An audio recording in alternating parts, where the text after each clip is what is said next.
So I'm Les Stroud, also known as Survivor Man from the Outdoor Life Network in Canada, and this is roughly my best story ever. For doing Survivor Man shows, I get to put myself in a lot of weird and crazy situations, dealing with wild animals, dealing with different peoples in the hidden dark reaches of the jungles, and of course my own physical situation of having to deal with heat stroke and freezing temperatures and all the rest of it.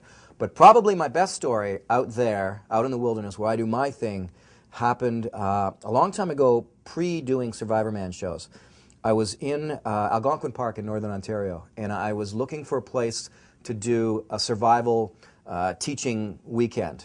And I did everything wrong, actually, and I was a survival instructor, which is really stupid. I shouldn't have done everything wrong, but I did. It was one of those times. I went off into the bush, and I went for a long way, and the first thing, I didn't tell anybody where I was going. Second thing, even those who sort of roughly knew where I was going weren't expecting me. I didn't say when I was coming back, so they might have waited 3 or 4 days.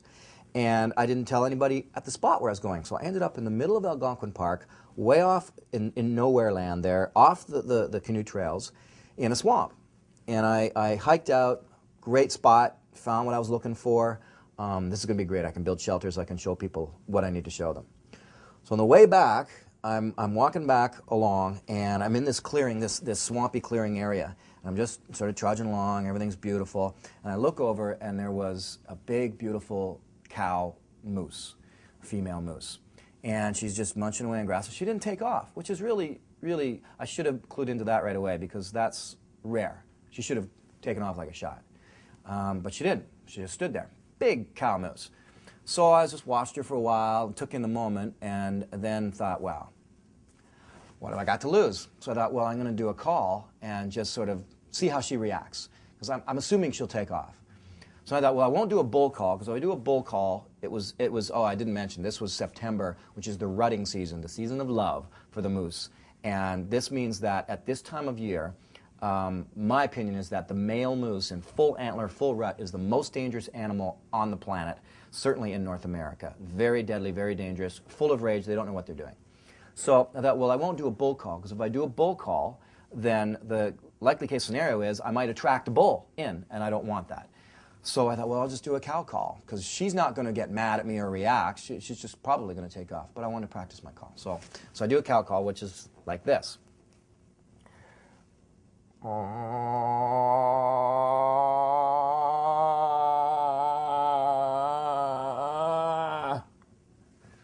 Basic cow moose call. So then I do it again, and I do the whole thing again. She looked up, and then she just looked back down again, just kept on eating. So then I did the call again, and she didn't even look up at that point. So I just thought, okay, and I took one step to walk away, and crashing through the bush right beside her in full run with, I swear to you, red, blazing, bulging eyes, was a 1,500-pound full male bull moose, big rack of antlers coming straight for me, grunting and snorting. So I took off like a shot. I ran as fast as I could for my life. And I ran about probably 300 or 400 yards, and I started to panic and think, I can't keep this up. And I would stop and like hide behind a tree, and if I'd stop, I'd sort of hear him stop. And I'd make a noise, I'd hear him come running again. So he was going based on my noise. He was following me. So he chased me through the forest a good 300-400 yards. And then finally, I couldn't do it anymore. So I saw coming up a tree that was on an angle. I thought, I can scurry up that tree quickly. So I scurried up the tree. I held on to this about 10 feet up, I suppose, on a branch. And I looked down, and this 1,500 pounds of raging bull moose started breaking branches, grunting, stomping, snorting, knocking small trees down. Small trees to him, big trees to me. And he was around there, circling around, and I was on that limb, I swear, shaking like a leaf. I've never trembled so much in my life. I've never feared so much in my life. 1,500 pounds of rage, and guess what? It's getting dark.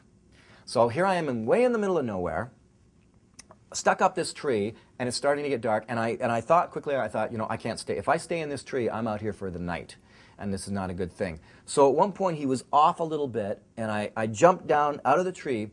And you know how it's like when you watch a cartoon and like the cartoon character's like in the midair and then they hit the ground and go? That's exactly what I did. I jumped off the branch, and I was running before I hit the ground. I hit the ground, I ran again. As soon as I started running in the bush again, bam, he was right on me again. He was following me through the bush. So now I'm thinking where I'm going. I'm realizing I'm heading off into the bush. My canoe is over there, and he's between me and my canoe, which was in a small little bay, and I'm going deep into nowhere. So I did this wide arc all the way back around. He chasing me the whole time, and until I got to a spot at the water's edge. Now my canoe is now on the other side of the bay, and I would still have to get past him to get to the canoe where he positioned himself. So what I did was, I'm fully clothed. It's the fall of the year. I'm completely alone, and I slunk down into the water, into the lake.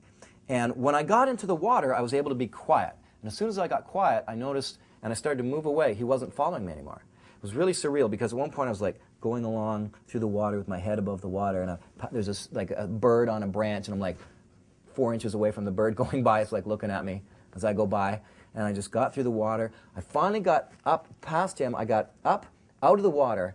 So now I'm on this point of land where the main lake was, and the canoe route did go past there. My canoe is way back here in the little bay, and the moose is in between me and my canoe. So now I'm soaking wet. I get up on a rock, and fine, the moose is farther away from me, but I can still hear him stomping around a bit. And I'm standing there, and it's getting dusk, and I'm trying to think, okay. And a boat went by, a motorboat went by, and I was like waving and yelling, just kept on going. It didn't even see me. Finally, I see a couple coming in a canoe, and they're paddling towards, and I'm like waving like mad, and they come over. Now I'm standing there soaking wet on a campsite. It was like a little campsite. No tent, no equipment, nothing, just me in the bush, soaking wet, shouting gibberish. They finally come in, and I'm telling them, oh, there's a moose back here. Can you get me over? And they hovered away like 15 feet away from the water going, yes. And they're just standing there with their paddles. There's a paddle in the water. They're standing there with their paddles in the water just like, okay. And they didn't want to come and help me. Finally, I convinced them, and I climbed into their canoe, and they paddled me down this little bay. So the moose is over here, canoe's over here. They paddled me down the bay to where this canoe was. The moose is starting to move closer to where my canoe is, and I had to get out of their canoe. Now, of course, like an idiot, the canoe wasn't on the shore. I had it 60 yards up in the bush. So now I had to go into the bush to get my canoe.